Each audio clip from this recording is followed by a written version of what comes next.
Good day, everyone. Welcome back to Fab 5 Triples. Dale here, the Triple Cripple.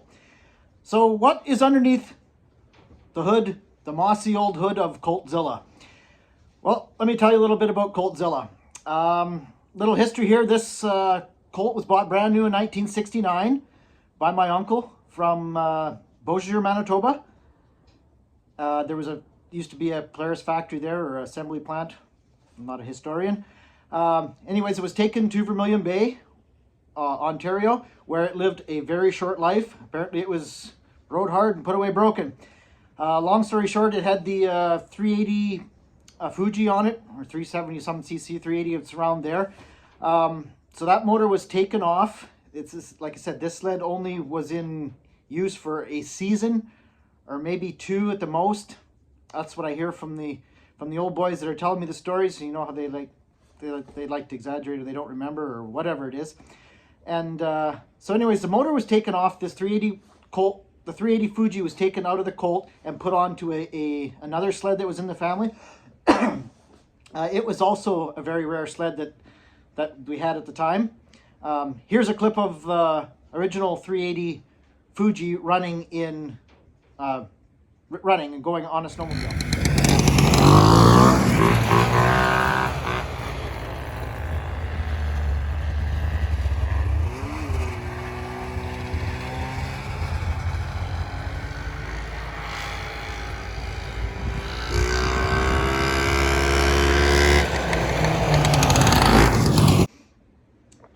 This was about 5 years or so ago. So that sled is now, that motorski is now in a friend's museum. It still has a single Fuji on it. And I had once put a 650 onto that motorski. Here's a clip of that, or a picture of that. And then I got the bright idea one day that I wanted to build an old rat rod sled with a modern driveline into an old sled. So I remembered this Colt was sitting back at the family farm where my brother and I used to play on this thing in the garage way back when we were 5, 6, 7, 8, 10 years old. 20, 25, no. Anyways, so I phoned my dad and I said, hey, can you go over to the farm? This sled was sitting out in the bush. I said, can you just measure the tunnel and see how wide that tunnel is?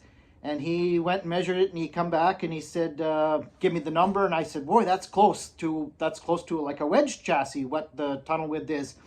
And kind of struck me funny because I was watching Todd Klein this morning. Hello to Todd Klein.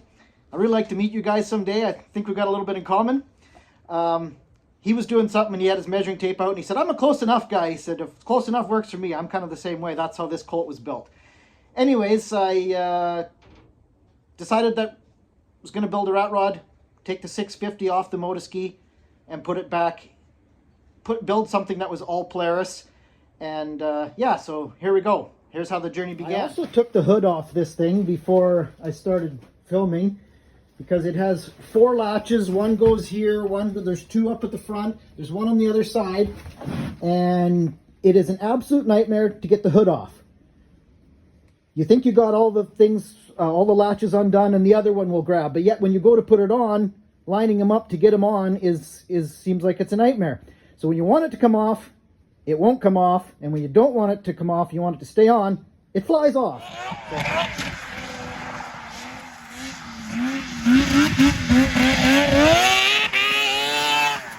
So it is a 650 RXL motor from a 92 RXL, I believe.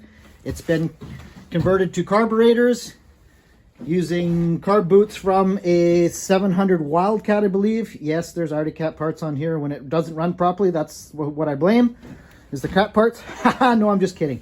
P85 clutches, CDI box is down under there, fuel pump, that's all custom made stuff.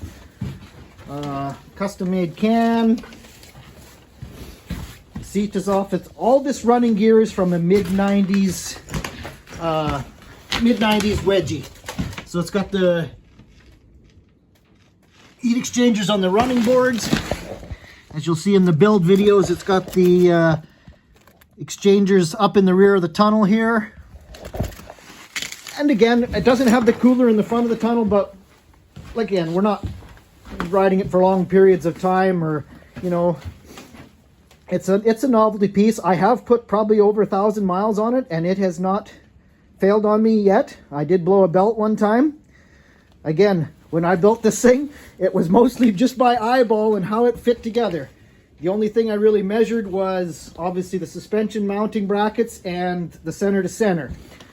Now, all these brackets and stuff where the skid is bolted to, these are the brackets that used to hold the original bogey wheel, so I just cut them off, welded them onto the chassis, put in a few little bit of strengthening here and there. But yeah, it works good. And yeah, skis are off of a Alouette of some kind, I believe. Yeah, what else? The chain case, all that stuff is from, like I said, a mid-90s. It's all 90s Polaris wedgie running gear. So the only part that is left of the Colt is basically the body. The steering components are all what was original to the Colt. Half the steering post, I cut the post in half, and then obviously put the Indy handlebars, hydraulic disc brakes, of course. Yeah, this thing is an absolute blast to ride. It will make a good rider out of you because it's tippy as all get out, and if you ain't paying attention, you're going to be laying on your side. Just to give you an idea why I'm doing this so quickly and headed back to the house, I would have liked to go into a little bit more detail, but it is nasty cold out here and the wind is just howling. Try not... Ah! I was going to say try not to fall down the steps. What happens? We fall down the steps.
I just heard it.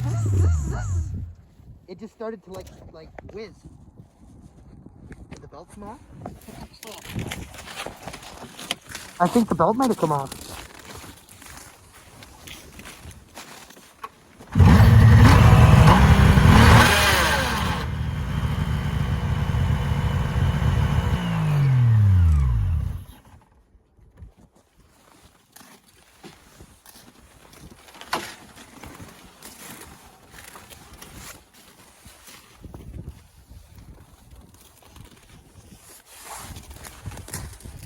Belt's still on.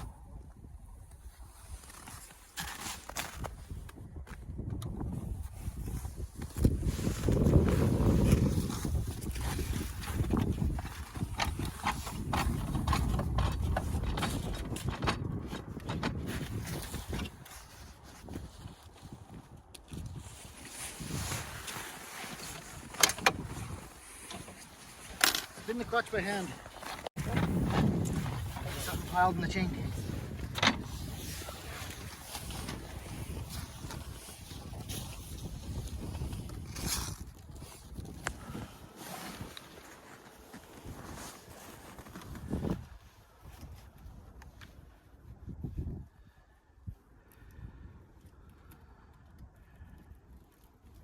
All right, we're got the chain case cover off here. Got the reverse and stuff all out of the way. That's why it stopped driving. Anyways, we got a bunch of gears and chains. Sprockets, not gears. Chains on the bench here. The chain is broken.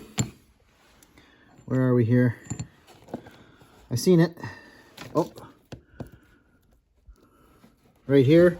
Got a broken, where was it? Come on. Yeah, broken links. She's not good. So we got a spare chain here, a couple different sets of gears. Sprockets, not gears. We'll see if we can find a chain and gears. Sorry, they are sprockets, not gears. Go together and put her back together. Might be geared to go 148 miles an hour. No, it won't be. But anyways, we're going to carry on. We're taking the reverse out. Someone's been in here and done a little bit of repair work before.